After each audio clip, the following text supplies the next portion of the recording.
जय हिंद दोस्तों, स्वागत है आपका हमारे YouTube चैनल में। आज की वीडियो में हम लेकर आए हैं आपके लिए यहाँ पर हिंदी साहित्य के बहुत ही महत्वपूर्ण क्वेश्चन आंसर। तो वीडियो को पूरा अवश्य देखें। अगर आप चैनल पर पहली बार आए हैं तो चैनल को सब्सक्राइब कर लें, बेल आइकन दबाएं, ऑल पर क्लिक करें ताकि ऑल वीडियो की जानकारी आपके यहाँ तक पहुँचे। ज़्यादा से ज़्यादा वीडियो को शेयर करें और वीडियो को लाइक करना ना भूलें। तो आज का अपने यहाँ पर फर्स्ट क्वेश्चन क्या पूछा गया है कि निम्नलिखित में से किसका संबंध सिद्ध साहित्य में नहीं है। तो इनका संबंध किसका संबंध सिद्ध साहित्य से नहीं है? सरहपा, सबरपा या कुकुरिया या आपका गोपीचंद्र। तो आपका यहाँ पर सही आंसर क्या होगा? तो आपका राइट आंसर होगा जिनका संबंध सिद्ध साहित्य में नहीं है तो गोपीचंद आपका विकल्प नंबर जो डी है राइट आंसर आपका यहाँ पर होगा। क्वेश्चन नंबर आपका 107वां क्वेश्चन यहाँ पर क्या पूछा है कि सरहपा का संबंध निम्न में से किससे? सिद्ध साहित्य से, नाथ साहित्य से, रासु साहित्य से या जैन साहित्य से? क्वेश्चन नंबर 107 का आंसर बताना है। महत्वपूर्ण क्वेश्चन पूछा गया है और इसका जो सही आंसर होगा 107 का सरहपा का संबंध जो है वह सिद्ध साहित्य से है। किससे है? सिद्ध साहित्य, विकल्प नंबर 1 आपका यहाँ पर सही आंसर है। क्वेश्चन नंबर 108 क्या पूछा गया है? तो क्वेश्चन नंबर 108 आपका यहाँ पर दिया गया है। क्या दिया है? नाथ पंथ के प्रणेता कौन है? आदिनाथ, गोरखनाथ या मच्छंदरनाथ या चुरकन्नाथ। तो आपके यहाँ पर जो राइट आंसर है नाथ पंथ की प्रेरणता पूछा है आपसे यहाँ पर। तो आपका यहाँ पर सही आंसर होगा, क्या होगा सही आंसर? 2010 में पीजीटी में पूछा गया क्वेश्चन है आदिनाथ आपका यहाँ पर सही आंसर होगा। आदिनाथ आपका यहाँ पर सही आंसर है, बिल्कुल सही, विकल्प नंबर 1 राइट आंसर है। क्वेश्चन नंबर आपका 109 क्या पूछा है? गोरखनाथ के गुरु का नाम बताओ। मच्छेंद्रनाथ है या चौरंगीनाथ है, गोपीचंद्र है या चुलकतनाथ है? तो आपका यहाँ पर क्वेश्चन नंबर 109 का राइट आंसर आपके लिए बताना है। तो गोरखनाथ के गुरु का नाम बताना है आपके लिए यहाँ पर। तो आपका यहाँ पर सही आंसर है विकल्प नंबर 1 मच्छेंद्रनाथ आपका यहाँ पर राइट आंसर होगा। विकल्प नंबर आपका 1 यहाँ पर सही आंसर है, बिल्कुल सही। क्वेश्चन नंबर 110 क्या पूछा गया है? तो देखिए यहाँ पर नाथ संप्रदाय में हठ योग का क्या अर्थ है? हठ योग का अर्थ बताना है। नाथ संप्रदाय में हठ योग का अर्थ क्या होगा बताइए।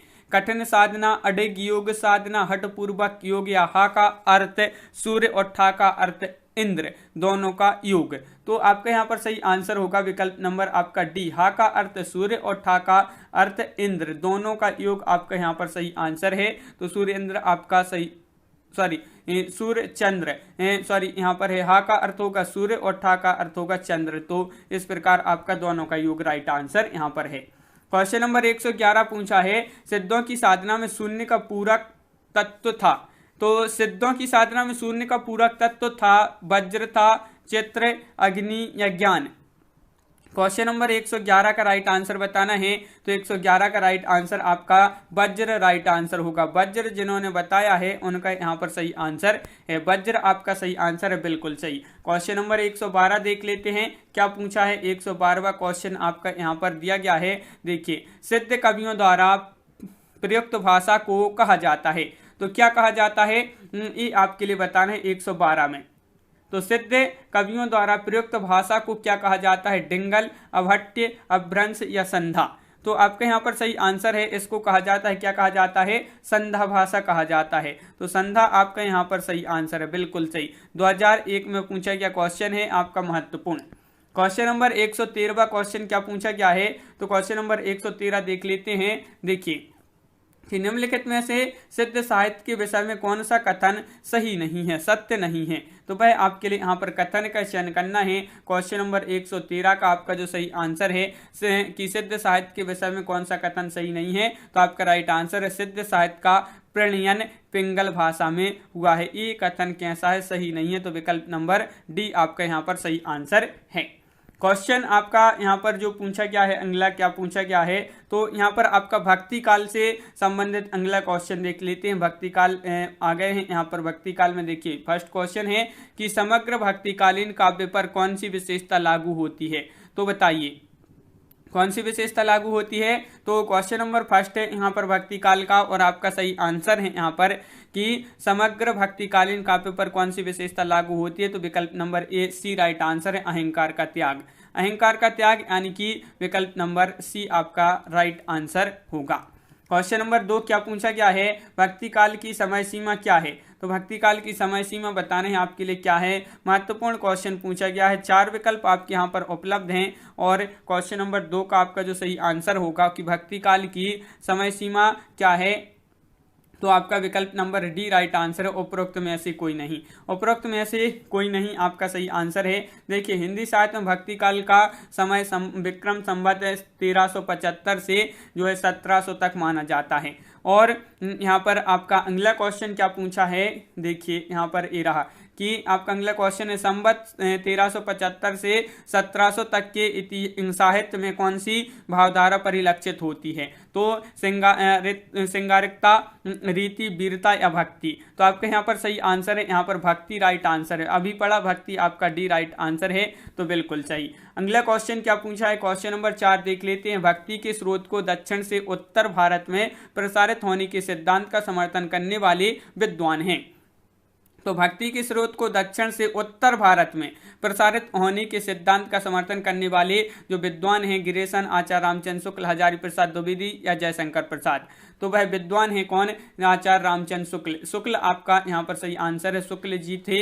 तो आपका यहाँ पर विकल्प नंबर सी राइट आंसर है। क्वेश्चन नंबर 5 आपसे यहाँ पर क्या पूछा गया है, तो वह देख लेते हैं। यहाँ पर दिया गया है क्वेश्चन नंबर 5, तो देखिए क्या है, ये रहा आपका क्वेश्चन नंबर 5। देखिए हिंदी का भक्ति काल बाहरी आक्रमण की प्रतिक्रिया है, यह कथन निम्नलिखित में से किस विद्वान का है। तो क्वेश्चन नंबर 5 का आंसर बताइए, ये कथन बताना है किस विद्वान का ये कथन है। तो क्वेश्चन नंबर 5 का आपका जो राइट आंसर होगा बताइए।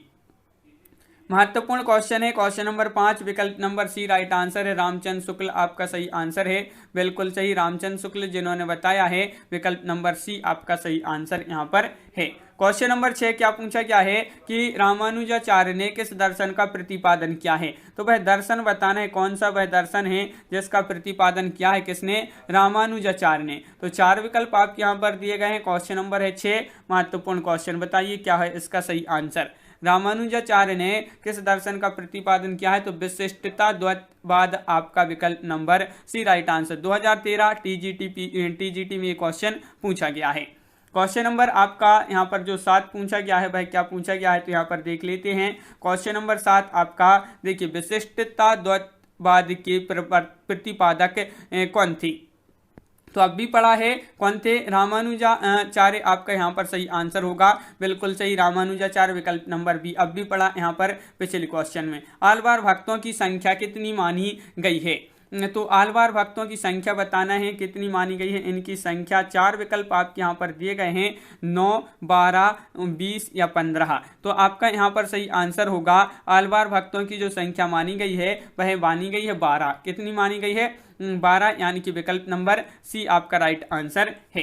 क्वेश्चन नंबर आपका यहाँ पर जो अगला पूछा गया है, क्या पूछा गया है, तो यहाँ पर देख लेते हैं। क्वेश्चन नंबर 9 आपसे यहाँ पर पूछा गया है कि रामानंद खालिस्तान की शिष्य परंपरा में आते हैं। ये आपका महत्वपूर्ण क्वेश्चन है। तो रामानंद जो है, रामानंद ये खालिस्तान की शिष्य परंपरा में आते हैं।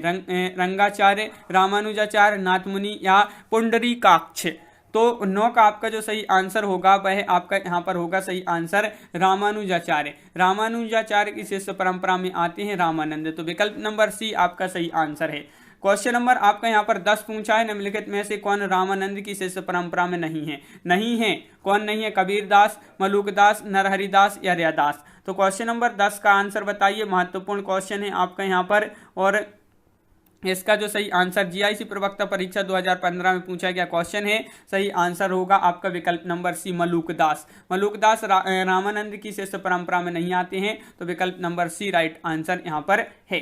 क्वेश्चन नंबर 11 पूछा गया है कि निम्नलिखित में से कौन स्वामी रामानंद का शिष्य नहीं है।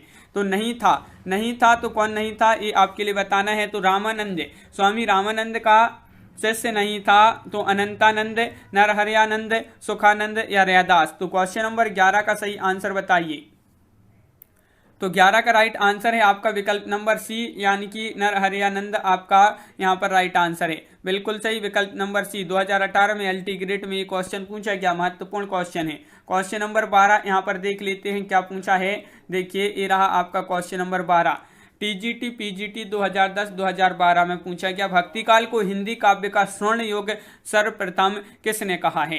ये आपके लिए यहाँ पर बताना है। स्वर्ण युग किसने कहा है? तो भक्ति काल को हिंदी काव्य का स्वर्ण युग सर्वप्रथम किसने कहा है? तो आपका यहाँ पर सही आंसर है गिरीशन, रामचंद्र शुक्ल, मिश्र बंधु या आचार्य हजारी प्रसाद द्विवेदी। तो आपका सही आंसर यहाँ पर होगा विकल्प नंबर 1 यानी कि गिरीशन। देखिए विकल्प नंबर 1 आपका यहाँ पर सही आंसर है। देखिए भक्ति काल को हिंदी काव्य का स्वर्ण युग सर्वप्रथम गिरीशन ने कहा है। क्वेश्चन नंबर आपका 13 क्या पूछा गया है? तो 13वां क्वेश्चन देख लेते हैं। हिंदी के किस काल को स्वर्ण युग कहा जाता है? तो आप भी पढ़ा कि भक्ति काल को स्वर्ण युग कहा जाता है और स्वर्ण युग जो कहा है वह गिरीशन जी ने कहा है। क्वेश्चन नंबर 14 क्या पूछा गया है? तो क्वेश्चन नंबर 14 पूछा गया है यहाँ पर आपका, देखिए भक्ति काल का नाम पूर्व मध्यकाल किस आचार्य ने दिया है? तो देखिए पूर्व मध्यकाल ये जो नाम दिया है किस आचार्य ने दिया है ये आपके लिए यहाँ पर बताना है। तो आपका यहाँ पर जो सही आंसर होगा डॉक्टर नगेंद्र राम कुमार वर्मा, आचार्य नंदुलारी वाजपेयी या हजारी प्रसाद द्विवेदी। तो आपका सही आंसर है ये जो नाम दिया है वह डॉक्टर नगेंद्र ने दिया है। तो विकल्प नंबर 1 आपका यहाँ पर सही आंसर है। क्वेश्चन नंबर आपका यहाँ पर 15 पूछा है, नाभादास कृत भक्तमाल की भाषा क्या है? तो भक्तमाल की भाषा आपके लिए यहाँ पर बताना है। भक्तमाल की भाषा क्या है? अवधी, हिंदी, खड़ी बोली, ब्रजभाषा या मैथिली। क्वेश्चन नंबर 15 है और 15 का जो राइट आंसर बताना है आपके लिए। तो 15 का आपका ब्रजभाषा आपका सही आंसर है। बहुत बढ़िया, Brajbhasha right answer. Question number 16 यहाँ पर देख लेते हैं क्या पूछा गया है। क्वेश्चन नंबर 16, तो क्वेश्चन नंबर 16 आपका ये रहा, भक्तमाल के रचनाकार कौन है? ये क्वेश्चन तो बहुत ही महत्वपूर्ण है, बताइए। भक्तमाल के रचनाकार पूछा है, रैदास हैं, धर्मदास हैं, नाभादास हैं या जीवदास हैं। तो क्वेश्चन नंबर 16 का आपका जो सही आंसर होगा वह होगा आपका राइट आंसर यहाँ पर 16 का, भक्तमाल के रचनाकार हैं नाभादास, यानी कि विकल्प नंबर बी आपका सही आंसर यहाँ पर होगा। नाभादास द्वारा लिखित अष्टयाम किस भाषा में लिखी गई है? अष्टयाम, ये क्वेश्चन महत्वपूर्ण है। जो अष्टयाम है ये किस भाषा में लिखी गई है? तो छत्तीसगढ़ी में, ब्रजभाषा में, अवधी में, मालवी में। क्वेश्चन नंबर 17 का सही आंसर बताइए। 4 विकल्प दिए गए हैं और अष्टयाम किस भाषा में लिखी गई, किसके द्वारा लिखे थे? नाभादास द्वारा, और ये लिखी गई है ब्रजभाषा में, यानी कि विकल्प नंबर सी आपका यहाँ पर सही आंसर है।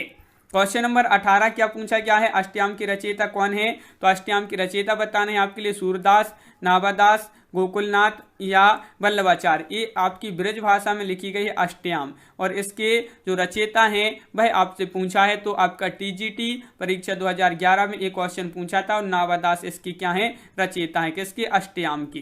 क्वेश्चन नंबर 19 क्या पूछा है, भक्तमाल के रचयिता नाभादास के गुरु का नाम था? तो भक्तमाल के रचयिता नाभादास के गुरु का नाम था नरहरि दास या विठलनाथ वल्लभाचार्य या अग्रदास। क्वेश्चन नंबर 19 का सही आंसर बताना है और 19 का आपका जो सही आंसर है वह क्या होगा, बताइए। 19 का राइट आंसर, तो 19 का आपका यहाँ पर राइट आंसर होगा अग्रदास। अग्रदास आपका यहाँ पर सही आंसर है, बिल्कुल सही, विकल्प नंबर डी राइट आंसर है। संत काव्य धारा से संबंधित महत्वपूर्ण क्वेश्चन है आपके यहाँ पर कि संत साधना का साहित्यिक रूप प्रारंभ हुआ काशी से, पंढरपुर से, प्रयाग से या उज्जैन से? तो बताइए, फर्स्ट क्वेश्चन है, महत्वपूर्ण क्वेश्चन है और इसका जो सही आंसर होगा वह आपका यहाँ पर संत साधना का साहित्यिक रूप जो प्रारंभ हुआ वह आपका पंढरपुर से प्रारंभ हुआ था। तो विकल्प नंबर सी आपका यहाँ पर सही आंसर है, बिल्कुल सही, विकल्प नंबर सी आपका राइट आंसर है। क्वेश्चन नंबर 2 देख लेते हैं क्या पूछा गया है। ज्ञानेश्वरी शाखा के प्रमुख कवि हैं? तो रैदास हैं, प्रमुख के पूछा है गुरु नानक, कबीरदास या तुलसीदास? तो क्वेश्चन नंबर 2 है और ज्ञानेश्वरी शाखा की पूछा है, तो बताइए कौन है इसके प्रमुख कवि? तो आपका यहाँ पर जो सही आंसर है वह आपका राइट आंसर कबीरदास, विकल्प नंबर बी आपका यहाँ पर सही आंसर है। इनमें से ज्ञानेश्वरी शाखा के कवि नहीं हैं, तो कौन नहीं है? धर्मदास, दादू दयाल, अग्रदास या कबीर? तो क्वेश्चन नंबर 3 का आपका जो सही आंसर होगा वह क्या होगा, ये आपके लिए बताना है। तो 3 का आपका जो राइट आंसर है वह आपका विकल्प नंबर बी यानी कि अग्रदास आपका यहाँ पर सही आंसर होगा। अग्रदास राइट आंसर है। 2017 में ये क्वेश्चन आपका पूछा गया है। क्वेश्चन नंबर आपका 4 क्या पूछा है, ज्ञानेश्वरी शाखा के प्रमुख संत कवि का क्या नाम है? ज्ञानेश्वरी शाखा के प्रमुख संत कवि पूछा है सूरदास, कबीरदास, चंद्रबरदाई या विद्यापति? तो क्वेश्चन नंबर 4 का राइट आंसर बताना है, महत्वपूर्ण क्वेश्चन है और आपका सही आंसर है यहाँ पर 4 का विकल्प नंबर सी, यानी कि कबीरदास आपका यहाँ पर सही आंसर होगा। क्वेश्चन नंबर 5 क्या पूछा है तो देख लेते हैं। निम्नलिखित में से संत काव्य परंपरा के अंतर्गत न आने वाले कवि का नाम है। देखिए ये जो संत काव्य परंपरा है इसके अंतर्गत न आने वाले कवि कौन है? कबीरदास है, नानक है, दादू दयाल है, नंददास है। क्वेश्चन नंबर 5 का राइट आंसर है आपका नंददास, विकल्प नंबर आपका यहाँ पर डी राइट आंसर होगा। नंददास आपका यहाँ पर सही आंसर है। तो इस प्रकार अपने यहाँ पर जो है बहुत ही महत्वपूर्ण क्वेश्चन कंप्लीट हुए। कैसा लगा ये वीडियो आप कमेंट में जरूर बताएं। अगर आप चैनल पर पहली बार आए हैं तो चैनल को सब्सक्राइब कर लें, बेल आइकन दबाएं, ऑल पर क्लिक करें ताकि ऑल वीडियो की जानकारी आपके यहाँ तक पहुंचे। ज़्यादा से ज़्यादा वीडियो को शेयर करें ताकि अन्य लोग भी वीडियो देख सकें और वीडियो को लाइक करना ना भूलें। तो आज की वीडियो में बस इतना ही। सभी के लिए बहुत बहुत धन्यवाद। जय हिंद।